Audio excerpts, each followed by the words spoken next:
Hey sports fans, welcome to Got Next Gaming and some Madden 17 coverage with our Let's Rebuild the 49ers. So we are here into episode 3 now, and we're working on it as we're in the off season here of 2021, trying to build this team up, and we've got some moves to make here in free agency. We got to go get ourselves a kicker. We're going to add to stuff here because we don't have a kicker. We lost our kicker from last year. I think we tried to re-sign him, but didn't work out, and we have to find a new kicker now to bring to the team. So yeah, we're going to do that and see if he likes our contract, and he does. He accepts the contract, and we are now into stage 4 of the offseason, getting ready to go into the draft very soon to see what we can make with this 49er team, as we have had some ups and downs here trying to get this team going. We had a surprise of a season last year, didn't expect to do what we did, and trying to build on that to see what we could do going forward. So we're going to do some scouting here. We definitely need some cornerbacks. There aren't many to choose from. But let's take a look at the team pre-draft. So we have Sugarts as our quarterback, and he's the only quarterback. Pinion is actually our punter. He's plugged in there as the backup quarterback for now until we can sign somebody. But we have some wide receivers. We have a good running back. We'll take a look at the defense as well. I'd like to build up something here on the cornerbacks, and possibly get ourselves a linebacker, or maybe even a defensive tackle would be good. The ends are pretty good. Our safeties are decent. We have some up-and-coming safeties as well. Not really concerned about that. Cornerbacks, though, I definitely am worried about. We don't have much depth behind Chris Harris, who's much older. And then we have Waddell, who's a 76, who's our second cornerback. I'd like to see if we can kind of improve upon that. But it's going to be tough going here for this team, trying to build up this defense, which I think might be the concern here more than anything else for us. So we are ready for the draft, and we're going to go in. And the way I usually play this is I'll probably pick like the first 2 or 3 rounds, and then I let it kind of simulate the rest of the draft, because I can't find value late in the draft, so I don't even bother trying to do it. But, you know, just let the AI pick it and then let them figure it out, because I don't want to sit there and pick the wrong guy or make the wrong pick, and it seems to pick better than I do, and I'm happy with the picks that I get out of it. They seem to find some value later on. So we're going to take a look to see what's out there. And again, cornerbacks, not much to choose from. There's a right outside linebacker. I have a young linebacker, outside linebacker. I don't know if I really want to go draft another one. The Jets, with the first overall pick, go ahead and pick up Hunt, the wide receiver. And we can see that McNamara is going to be the second pick overall. So now we have our selection. Let's see what we can do with our pick here. Let's see what's available to us. So, yeah, as I suspected, it was going to be kind of a tough go here. Not really much of what I want to see. Cornerbacks, there's nothing available. The top cornerback is considered a second round. He's not really considered a first rounder. And you know what? Maybe it's time to work on that offensive line. So, yeah, you know what? Let's do that and see what they have to say. Adam now, who's got more on the 49ers' latest pick. The foundation of any good team starts up front, and here's a guy who's a franchise's dream come true. GMs I talked to pointed to several of his games in college where he took on some of the nation's best defensive linemen, going toe-to-toe with them for 60 minutes of brutal trench combat and dominating them. He's going to be able to protect the franchise quarterback in addition to opening up holes for the run game. With size, speed, and strength, he should have a very successful NFL career. So there you have it. Adam Schefter seems to like what we did there with that pick. And you know what? I'm going to say that's a pretty good one, too. We do need to build that offensive lineup.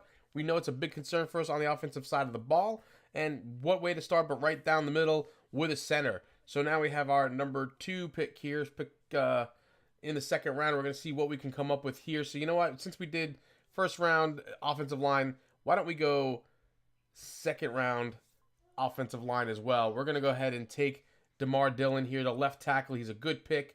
He's ranked 36, and we drafted him at 49. So we're actually getting some value here. He's a 75 overall. You can't complain about something like that at all when you're looking at some of these players that have been available to us at this particular portion. Do we have skill position players here that we're drafting? No, we do not, but we are definitely building towards the future. We have Kerry Pace here, who's a right tackle, and he's a 71 overall. So we're definitely going heavy on the offensive line this season, or this offseason, to build up this core to get this team in a spot where we need it to be as far as offensively goes. Because, like I said, that offensive line scares me a bit, and we definitely need to build up something around. We have some skill position players that are available to us that are on the team already. We have talent. Let's protect that talent now with a good offensive line. And now we're going to let the AI sim it out and draft the rest for us and pick it up and see what they can do in this regard for us. Because like I said, I am not good at picking those late round picks anyway. So I always feel like it's better if I just let the AI go ahead and do that for us. So let's go ahead and jump into our draft recap and see what we were able to come away with here in our draft for the 2021 season.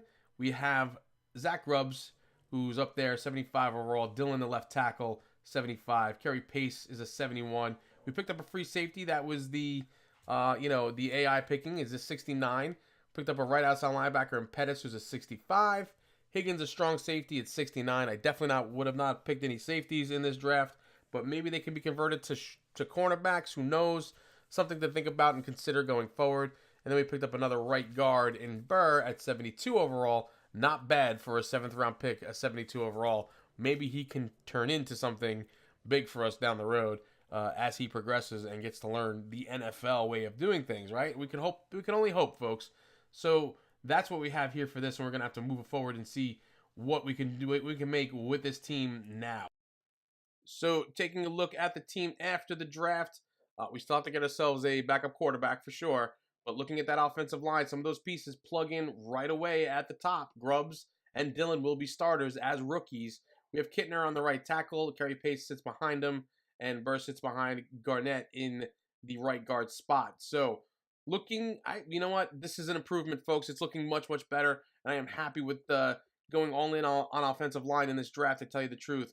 So let's go pick ourselves up a backup quarterback in Casey Keenum. He'll be a cheap option at $2.6 million for 1 year, just to back up Sugarts there and get us going. So now it's time to set the season goal and see what's going to happen here. For that, we have the injury report. First, we're going to see that Wolford, the wide receiver, 68 overall. He's one of the lower guys on the totem pole there. Not much to worry about. But let's see what this team looks like as we're finished with the preseason now. And this is what our starting team is going to kind of pan out to be. We have some nice pieces there. Sugarts is the quarterback. Horton is the running back. We have Jean Gillies there as a wide receiver with Finney on the other side. And Berlin is our tight end. Looking at the defense, we didn't really improve anything on the cornerback side of things, or even in any way, shape, or form in this draft, with picking up a right outside linebacker who's more of a depth player, but that's, it is what it is. So now we have a big decision here to make. What do we think this team can do after the season that we put up last year? Do we think we can go out there and get 10 wins? Is that kind of aggressive? Is that asking too much of this particular team? I'm not really sure if I'm confident in it just yet, because there's a lot of new pieces here, and there's a lot of unproven talent on that offensive side of the ball that we need to kind of push for. But you know what? Let's go and say it's going to be 10 wins. We're going to commit that for the year, because we did have 8 wins last year. So maybe we can build upon that with the team not changing much, and we did definitely add some strength and improvement to the offensive line. So let's go ahead here and advance now to midseason like we often do. We're going to sim ahead multiple weeks here to see where we sit at week 9. Now, this is where things always get interesting, because I like to stop halfway through the season to see what injuries we have and make adjustments if we need to. This is kind of my way of doing the whole rebuild the franchise thing. So we're 4-3.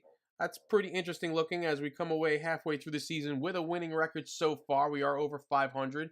That is a good thing. But we see right there in the news, Horton suffers a broken collarbone. He went down this week and he's scheduled to miss some time. That's not good at all. We're going to have to take a look and see what we're losing out here. We're missing out on our halfback. Oh, and look at that. One of our depth cornerbacks, Taliaferro, is out as well. Not so worried about Kevin Cherry, but losing Horton's going to be a big deal, and we're going to have to see if there's something we can do to kind of bolster that a little bit going forward. But let's go ahead and re-sign some players. We want to keep Aaron Lynch for sure. Let's make him a good offer to keep him happy, and he thinks it's perfect, and he's going to stay. But David DeCascio, who's our right guard, we have him plugged in at left guard right now. Let's make him an offer. We want to keep him. He's an 84 overall and our best offensive lineman. Don't want to lose this guy. 32 years old, but still, he has some serviceable years left in him for sure. And Rayshawn Gooden, who's our best linebacker on the team, we definitely have to keep him. He's probably our best defensive player if you really consider it all in all. He's happy to sign with us as well. Here's Jackson Sugarts, the quarterback, 82. We want to keep him.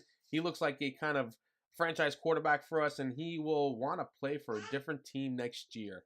That does not look good. So let's take a look at the standings, and we'll come back to Sugars later on. The Cardinals are 6-1, so we have some ground to catch up on. But one of the interesting things there, if you look at the streak piece, it says -3. That means we lost 3 in a row. So we started off the season 4-0, and then we dropped our last 3. Looks like the bottom kind of fell out. Not sure exactly what happened there. Taking a look at some stats here, we can see Jackson Sugars look pretty good. 463 yards for Horton. Now we're going to kind of miss out on that. Hopefully, Crowell can fill in nicely to fill his spot. Looks like Jean Gillies is on track to be a top wide receiver here with 43 catches and 660 yards. And then you got Thomas there, who's got 29 catches and 5 touchdowns already. He's looking like a diamond in the rough out of the slot. Kind of like the way that looks. So we take a look quickly at the defense. Heron, who's a converted cornerback to strong safety, looks pretty good up there at the top of the list. Of course, Aaron Lynch with 8.5 sacks. We expected that. And not much happening with Chadrick Waddle there, who's our second cornerback, or Chris Harris, who's our first cornerback. But, you know, like I said, we definitely needed help with the cornerbacks here on the team for sure. So now we're going to get this thing rolling to get to the end of the season here for the 2022 season. We are in week 9. We're going to sim ahead to finish off this year to see how things work out. There was nothing in free agency that I could find that was going to kind of help us better the team with the injuries that we had, so we kind of rolled with it to see what would happen. And as it turns out, it looks like we are not going to be making the playoffs here. Unsuccessful road trip. The 49ers lost to the Chargers there in a big loss. We'll have to go take a look to see exactly what happened. We can see that Rashad Finney here was hurt at the end of the season.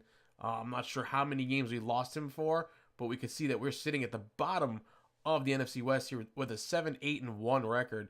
We had one tie. It looks like it might have been against the Seahawks. Not really sure there who it was against, but let's go take a look at some stats here before we head into the off season. So we see Jackson Sugars here, just over 4,000 yards, 24 touchdowns, 18 interceptions. A little higher on the interception sides, but it's something we'll take. We can see here Horton and Cromwell kind of together there. They totaled over 1,000 yards rushing, so it looks like Cromwell did step in and do his job, as well as Jefferson getting 4 touchdowns there, and I guess in spots as well. So here's D'Anthony Thomas with 9 touchdowns on 79 receptions, and matching receptions for Jean Gillies. We had 2 receivers with over 1,000 yards, 7 touchdowns for Jean Gillies, and those 9 touchdowns for D'Anthony Thomas. That's a nice surprise there, and kind of wish it would have translated into more wins for this team. So we'll have to try to figure out what exactly was the breakdown for this particular 49ers team here. Rayshon Gooden sitting at the top there with 128 tackles, and Jimmy Metcalf, the right outside linebacker, with 95. And we see Dielman, the defensive tackle, with 87 and 12 tackles for a loss. Aaron Lynch there with 13 sacks, always the leader in sacks as it seems for us. And we can see that Chris Harris Jr. and Waddle did step up a little bit more there towards the end of the season. Armstead with 11.5 sacks. So that defensive line is actually looking a lot better than we thought it would be. We knew we had some pretty good ends on the line there, and we were kind of concerned about the middle, but I guess it kind of worked out for us. Here's Quandre Fountain, a 2-year player with 44 tackles. Kind of a disappointment. We're hoping to see more out of him, and we definitely need him to step up going forward. So now it is time to go ahead and try to re-sign all the players that we possibly can before heading into free agency and the draft. So we're going to have to negotiate with our players first. It's our last chance to do so. Let's go take a look. Jimmy Metcalf is a 76 overall. He was the second best linebacker on the team. Yeah, we want to keep him, and he agrees. So we have Tevin Telefaro here, who's the cornerback, 74. He was depth, did get hurt, but he's not interested in signing with us, and that's okay. He'll move on. Dalton Schlegel here, 72 overall, the tight end. We're going to make him an offer, and he's going to go for free agency too. So now we have Denton, the right outside linebacker, 74. He's going to sign with us at some depth that we need right there. Now it is time to head into free agency. We did not sign Sugars. We did not want to put the franchise tag on him. It was like $25 million, and would ate up most of our cap room. It did not make any sense whatsoever. So we're going to go look for a free agent quarterback. And here's Aaron Rodgers. He is 39 years old, but he's still an 89 overall, and he could probably fill in a 1-year spot for us. But we're going to go ahead and try to sign him to a 3-year deal so that it doesn't take off too much from our cap. We don't want to hurt ourselves too bad. And he'll probably retire after the season anyway. And we definitely need some upgrades at cornerback. So Jason Verrett looks like a good choice here. on the older side at 32 years old, but we definitely need some cornerbacks. We're hurting in the defensive back department. Here's Stephon Gilmore, great young cornerback in his day, but 32 years old here. He's a 79 overall, and again, bits and pieces, trying to put something together to make it work until we can find that good young cornerback that we can draft. So that's going to bring us to the offseason stage 2 here. Now we're going to be going to do some scouting. We see that Rodgers accepted the contract along with Verrett and Fuller, the cornerback. Kyle Fuller, the cornerback, declined our offer, and that's fine. It was more of a kind of a depth move anyway. We're going to see what we can do. We do get Aaron Rodgers, and we're going to see what this team can do moving forward with what we have now. So that's a big signing for us here. So come on back next episode for the draft and the continuation of this 49ers rebuild. Thanks for stopping by. I'll see you around the channel, and goodbye now.